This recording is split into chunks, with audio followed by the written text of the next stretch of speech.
In a neon city of flashbulbs, a rising star wears perfection while private diaries reveal a storm inside. Public praise hides debts and a controlling manager who weighs fame over loyalty and fear.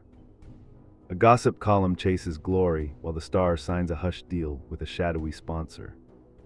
When the glitter fades, a trusted friend hints at guarded friendships, staged feuds, and rumors of relapse. The real arc is rebuilding self from velvet smoke into honest art, slowly and brightly.